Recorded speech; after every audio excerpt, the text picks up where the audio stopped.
Malayali goalkeeper P R ശ്രീജേഷിൻ്റെ ഐതിഹാസിക കരിയറിനുള്ള ആദരമായി ഹോക്കി ഇന്ത്യ ജേഴ്സി നമ്പർ 16 പിൻവലിച്ചിരുന്നു. ഇതേപോലെ കായിക ചരിത്രത്തിൽ പിൻവലിച്ച ചില ജേഴ്സി നമ്പറുകളുടെ കഥയിലേക്കാണ് നമ്മളിനി പ്രേക്ഷകരുടെ ശ്രദ്ധയെ കൊണ്ടുപോകുന്നത്.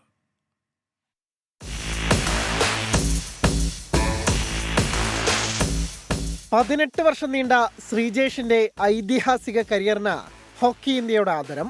ശ്രീജേഷിന്റെ 16 നമ്പർ ജേഴ്സി ഇനിയാർക്കും നൽകില്ല. ശ്രീജേഷിനൊപ്പം ജേഴ്സി നമ്പർ 16 റിട്ടയർമെന്റ്. ദീർഘകാലം ടീമിന്റെ മുഖ്യ ഗോളിയായിരുന്നിട്ടും 1 നമ്പർ ജേഴ്സി ശ്രീജേഷ് ആവശ്യപ്പെട്ടിരുന്നില്ല. തനിക്കൊപ്പം തന്റെ 16 നമ്പറിനെ കൂടി ഐക്കോണിക്കാക്കി മാറ്റി മലയാളി താരം. ഇന്ത്യൻ ഹോക്കി ചരിത്രത്തിൽ ഇതാദ്യമായാണ് ഒരു ജേഴ്സി നമ്പർ പിൻവലിക്കുന്നത്. ഇതിഹാസ താരത്തോടുള്ള ആദരസൂചകമായി ജേഴ്സി നമ്പറുകൾ ടീമിൽ നിന്ന് പിൻവലിക്കുന്നത് കായിക മേഖലയിൽ പതിവ് സംഭവമാണ്. സച്ചിൻ ടെണ്ടുൽക്കറുടെ 10 നമ്പറും MS ധോണിയുടെ 7 നമ്പറും ഇന്ത്യൻ ക്രിക്കറ്റ് ടീമിൽ നിന്ന് BCCI പിൻവലിച്ചിരുന്നു. പന്ത് തലയിൽ കൊണ്ട് കളത്തിൽ ജീവൻ പൊലിഞ്ഞ ഫിലിപ്പ് ഹ്യൂസിന്റെ 64 നമ്പർ ജേഴ്സി ക്രിക്കറ്റ് ഓസ്ട്രേലിയയും പിൻവലിച്ചു.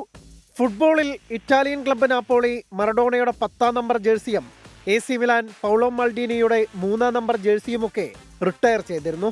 അർജന്റീന ദേശീയ ടീം മറഡോണയുടെ 10 നമ്പറും നെതർലാൻഡ്സ് യോഹാൻ ക്രൈഫിന്റെ 14 നമ്പറും പിൻവലിക്കാൻ ശ്രമിച്ചിരുന്നു.